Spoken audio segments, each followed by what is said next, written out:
So what are you trying to be? A dragon priest?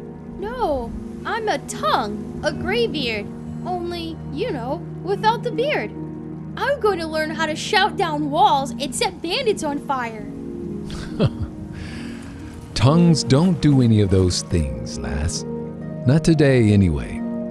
Despite what people think, the names Tongue and Greybeard aren't interchangeable. Tongues are simply people skilled in the Thu'um, the Thu'um being dragon shouts. Greybeards, on the other hand, are the select few who live atop High Hrothgar and follow the way of the voice, the teachings of Jurgen Windcaller. Do you know who Jurgen Windcaller is? I've heard his name before. Was he a great hero? After the Nord's defeat at the hands of the First Council, Jurgen decided that the Thu'um should not be used for violence. He came to believe that it should be a form of worship and means to attain personal enlightenment, evoked only in times of what he called true need.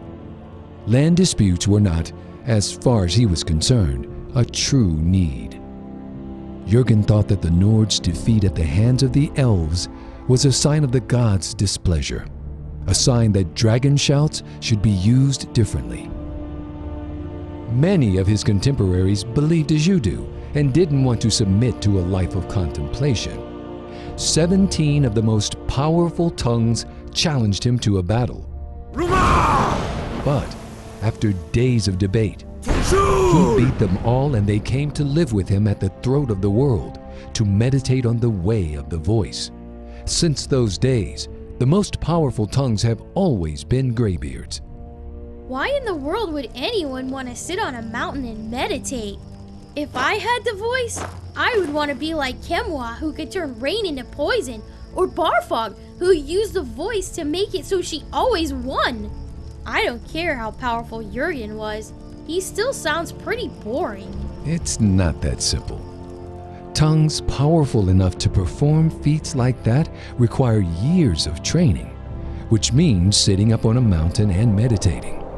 Once they are that powerful, any word out of their mouth becomes a word of power, and they cannot speak without destroying everything around them. I couldn't live like that. Could you? I tried to, once. I trained right up there with the graybeards when I was younger, trying to master the way of the voice. It turns out that my talent for speechcraft translates into a talent for magical debate in the dragon tongue. My love for adventure, though, well, let's just say I was kicked out, but that I was a promising pupil. Liar! Only Nords can use the voice. The Nords have the greatest natural ability, and most masters of the craft have indeed been Nords. But they aren't the only ones who could use the Thu'um. I still don't believe you. Tiber Septim knew the power of the voice. In fact, he was called upon by the Greybeards and named Ysmir, the Dragon of the North. Yet he was born in High Rock, not Skyrim. Sure, but Tiber Septim's original name was Hjalti. That's a Nordic name if I ever heard one. You proved my point.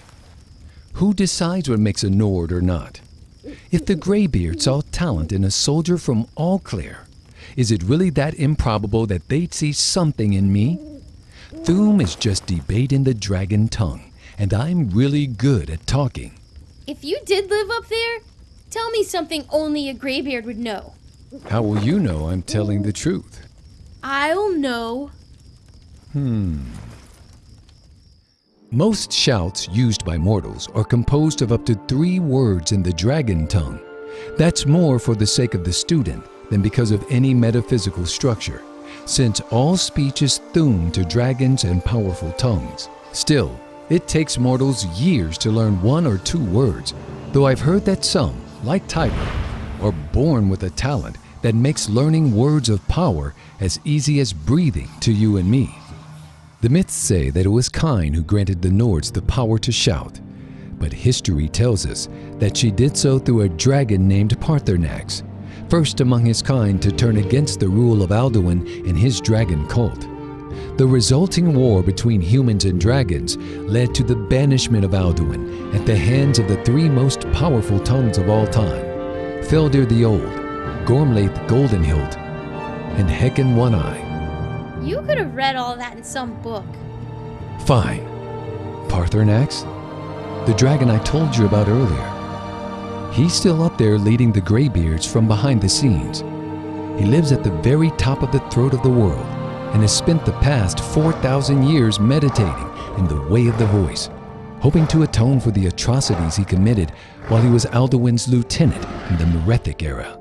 But you just said that the Nords beat all the dragons, and that the Greybeards were the reason for it. This is all a great story, but I can see right through you.